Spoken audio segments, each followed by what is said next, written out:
Hey guys, how's it going? Hope you're doing well. My name is Crown, and today I'm going to read you some very interesting stories that I hope that you're gonna love. And now, without further ado, let's go!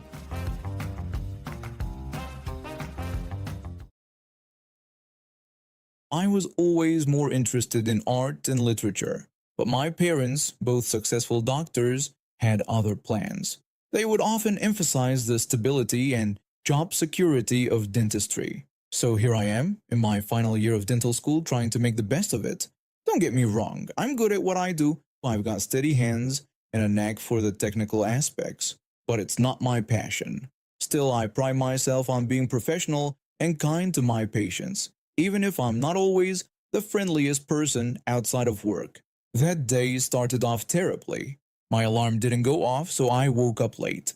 Then I spilled coffee all over my white coat on the way to the clinic. By the time I arrived, I was in a foul mood, and it only got worse when I saw who the attending doctor was, the infamous Dr. Tardy.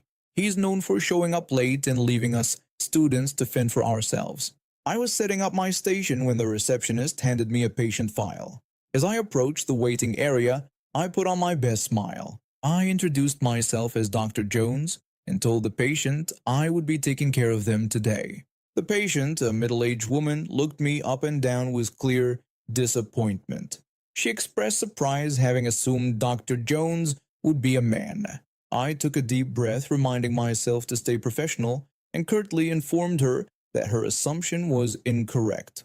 I started preparing my tools, trying to ignore the tension in the air. Then I heard a forced laugh from the patient. She attempted to soften her stance, acknowledging that I might be good at my job. However, she expressed concern about needing a tooth extracted, suggesting it required more strength and would be better suited for a male doctor. My blood was boiling, but I kept my cool. I assured her that I had extracted many teeth before and could do it just as well as any man. The patient didn't respond, but I could feel her skepticism. I excused myself to get some additional supplies. When I returned, I caught her talking to a male nurse, pleading with him to perform the extraction instead. The nurse politely declined, explaining that he wasn't a doctor and suggesting that the patient should let me do my job. That was the last straw. I approached the patient again. My patient's wearing thin. I asked her directly if she wanted a male doctor, to which she confirmed she did. I scanned the room looking for the perfect person to teach this woman a lesson. That's when I spotted him, the worst student in our class. Let's call him Dr. Fumbles. He barely passed his exams and was known for his shaky hands. Perfect. I led the patient to Dr. Fumbles and explained the situation. He eagerly agreed to take on the case, probably grateful for any practice he could get. I made sure to time it just right so Dr. Tardy wouldn't be around to supervise for the first crucial minutes. Then I sat back and watched the show unfold. It was a disaster from start to finish. Dr. Fumble struggled with the anesthetic, causing the patient visible discomfort. When it came time for the actual extraction, his inexperience was painfully obvious. The patient gripped the armrests, her knuckles turning white. By the time it was over, the patient was in tears. Her face was swollen, and I could tell the extraction site would be sore for days. As she left, I couldn't help but feel a twinge of satisfaction. The patient admitted that she should have just let me do the procedure. I responded by saying that sometimes we learn our lessons the hard way and wished her a speedy recovery. As I watched her leave, I reflected on the situation. It wasn't my proudest moment, but I couldn't bring myself to feel too bad. In this field, I've learned that sometimes people need to experience the consequences of their prejudices firsthand. The next day, I overheard the receptionist talking about how that same patient had called to complain about Dr. Fumbles and request me specifically for her follow-up appointment.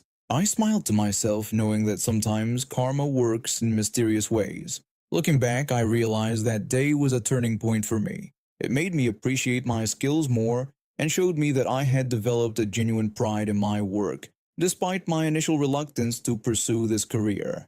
While I may never be passionate about dentistry, I found satisfaction in being good at what I do and in challenging people's preconceptions about who can excel in this field. My sister and I grew up in a rough neighborhood. Our parents worked long hours to make ends meet, so we had to look out for each other. She's 2 years older than me and always took her role as big sister seriously. When I was getting bullied in middle school, she taught me how to defend myself. That's when she first got into martial arts. As we got older, she became obsessed with mixed martial arts, MMA. She trained hard every day after school and on weekends. By the time she graduated high school, she was competing in amateur fights. Fast forward a few years, and she is now a professional MMA fighter with a growing reputation in the circuit. Despite her tough exterior, my sister's actually pretty shy and hates confrontation outside the ring. She avoids conflict when she can and always tries to de-escalate situations. It's kind of funny how different she is in her everyday life compared to when she's fighting. Anyway, this whole thing started when we decided to go shopping together. It was her birthday coming up, and I wanted to get her something nice. We were browsing through a department store, looking at some workout gear she needed. As we were walking through the aisles, this woman, let's call her Karen because that's exactly what she was, started following us around. At first, we didn't think much of it. Maybe she was looking for the same things we were. But then Karen started getting closer, practically breathing down our necks. My sister, being the non-confrontational person she is outside the ring, decided to just walk away to a different section. That's when things got crazy. Karen suddenly yelled at my sister, demanding to know why she was walking away. My sister ignored her and kept walking. I was about to turn around and confront Karen when she unexpectedly reached out and smacked my sister hard on the back of the head.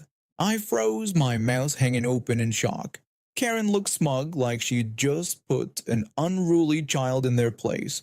But then my sister slowly turned around, and I saw that look in her eyes, the one she gets right before a big fight. Karen began berating my sister, accusing her of ignoring her and questioning her manners. My sister tried to calm the situation, addressing Karen politely and expressing her desire to avoid trouble. She requested that Karen leave us alone. Karen's anger escalated as she berated my sister further, accusing her of wanting to take a shirt she desired. When I attempted to interject, Karen rudely dismissed me, focusing her aggression solely on my sister. As Karen stepped closer to my sister, getting in her face, I could see my sister's hands clenching into fists, but she was still trying to maintain her composure. My sister made another attempt to defuse the situation, suggesting there were plenty of shirts available and proposing that everyone should calm down. Karen, however, refused to be placated. In a shocking turn of events, she attempted to slap my sister across the face. Thanks to her quick reflexes, my sister easily dodged the attack, which only served to further enrage Karen. Infuriated by my sister's evasion, Karen threatened to teach her some manners. She then lunged at my sister, attempting to grab her hair. At this point, my sister's training took over. With a smooth, practiced motion, she sidestepped Karen's attack, grabbed her arm, and used Karen's own momentum to flip her onto her back. Karen hit the floor hard, the impact knocking the wind out of her. The store fell silent for a moment before Karen began wailing loudly, accusing my sister of assault and demanding that someone call the police. Her cries drew the attention of everyone nearby, and a store security guard quickly arrived on the scene. Just as I feared we were in serious trouble, an elderly man stepped forward. He informed the security guard that he had witnessed the entire incident, stating that Karen had initiated the attack and that my sister had merely defended herself. Several other bystanders corroborated his account. The security guard assessed the situation, observing Karen's dramatic display on the floor and my sister's calm demeanor. He then asked Karen to leave the premises. Karen protested vehemently, insisting that she was the victim and demanding my sister's arrest. The guard firmly repeated his request, giving Karen the option to leave voluntarily or be removed by the police. Furious and humiliated, Karen's face turned bright red. She scrambled to her feet, hurling threats and insults as a security guard escorted her out of the store. After Karen's departure, several concerned shoppers approached my sister to check on her well-being. One man even recognized her from her MMA fights and requested an autograph. True to her shy nature, my sister blushed and quickly signed it before we made our exit. My dad, once a brilliant engineer, now struggles with Parkinson's disease. It's been tough watching him decline over the years. He was always the rock of our family, the one with all the answers. Now he often can't even find the words to express himself. My mom's been his primary caregiver, and I try to help as much as I can. But lately things have taken a turn for the worse, and it's not just because of Dad's health. It all started a few months ago when this fundraiser began showing up at our doorstep. At first it seemed innocent enough. She'd come by, chat with my parents, and leave with a small donation. But then her visits became more frequent, and the donation amounts kept increasing. I didn't think much of it until my mom called me in a panic one day. She urgently told me to come over immediately, explaining that my father was trying to write a check for $350,000 to the fundraiser woman. I rushed over immediately. When I arrived, I found my dad sitting at the kitchen table, pen in hand, while my mom was practically in tears. I asked my dad what was going on. He struggled to respond, his speech slurred, saying he was helping a good cause. I could tell he'd taken extra medication. The fundraiser stood nearby, a saccharine smile plastered on her face. The fundraiser spoke about my father's generosity, saying he understood the importance of their cause. I turned to her, trying to keep my cool. I told her it was time for her to leave, explaining that we needed to discuss this as a family. The fundraiser agreed to leave, saying she'd come back another time. After she left, I sat down with my parents. My mom was beside herself. She explained that my dad had been giving the fundraiser more and more money, and despite her attempts to stop him, he insisted it was the right thing to do. I looked at my dad, who seemed confused and agitated. When I asked him why he wanted to give her so much money, he struggled to articulate his thoughts, saying it was important and that he felt good helping. That's when it hit me. I remembered reading about a link between dopamine replacement therapy and extreme generosity in Parkinson's patients. Dad had been taking more of his medication to help with his speech when the fundraiser visited. Over the next few weeks, we managed to keep the fundraiser at bay. But she was persistent. She started calling, sending letters, even trying to arrange meetings with Dad when Mom wasn't around. Then came the day I got another frantic call from my mom. She told me that the fundraiser had done it again, and my father was trying to transfer his stocks to her organization. I raced over, my blood boiling. When I arrived, the fundraiser was there, documents in hand, while my dad fumbled with his laptop. I demanded that they stop immediately. The fundraiser insisted it was a private matter between my father and their organization. I confronted her, accusing her of taking advantage of a man with a serious medical condition. Dad looked up confused, saying he was just trying to help. I reminded my dad about what the doctor had said regarding his medication affecting his judgment. The fundraiser's smile faltered. She argued that my father was of sound mind and making his own decisions. That's when my mom stepped in, her eyes blazing with anger. She ordered the fundraiser to leave our house immediately, threatening to call the police. The fundraiser tried to argue, but I stood firm beside my mom. Finally, she gathered her things and left, but not before giving us a cold stare. I warned her that if she came back, we'd file a harassment complaint. After she was gone, we sat down with Dad and explained everything. It took some time, but he began to understand how his medication was affecting his decision-making. We contacted Dad's doctor and adjusted his medication regimen. We also reached out to a lawyer to help protect Dad's assets and set up a power of attorney for Mom. It wasn't easy, but we got through it as a family. The fundraiser never came back, but we heard that she'd been investigated for similar incidents with other vulnerable seniors.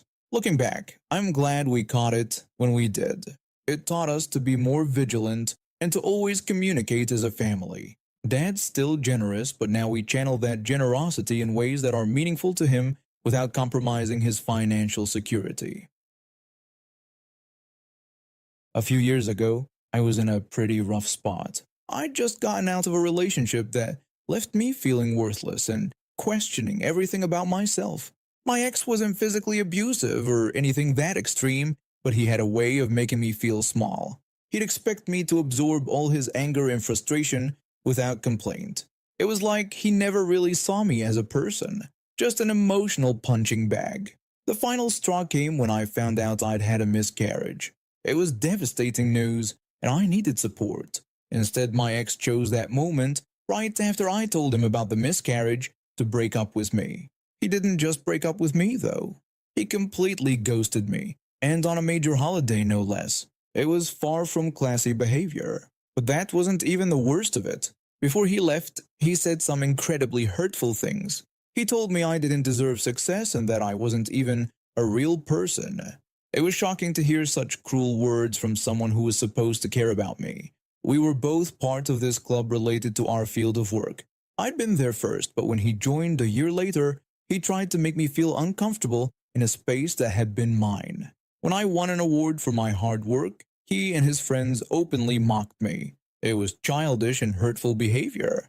After all that, I threw myself into my work. I was determined to prove him wrong, to prove to myself that I was worth something. And you know what?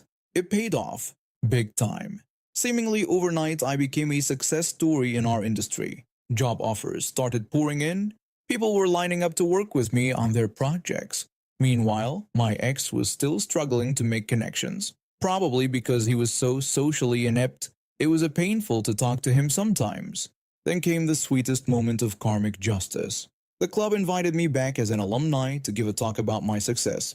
They even asked me to bring photo evidence of the big names I was working with.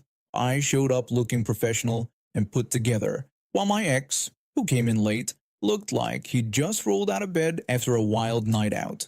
As I took my seat with the club's leadership, the same people my ex had always wanted to befriend but never managed to, I could see the shock on his face. He slunk to the back row, probably hoping I wouldn't notice him. During my talk, I described the hard work that led to my success and how it opened even more doors for me. When I revealed who I was working with, the room literally gasped. My ex's face turned bright red.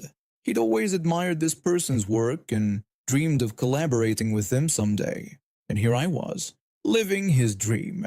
The best part was when I got to talk about networking. I made it crystal clear that people who act unprofessionally will find out the hard way when they don't get jobs. I didn't name names, but my friends in the audience knew exactly who I was talking about.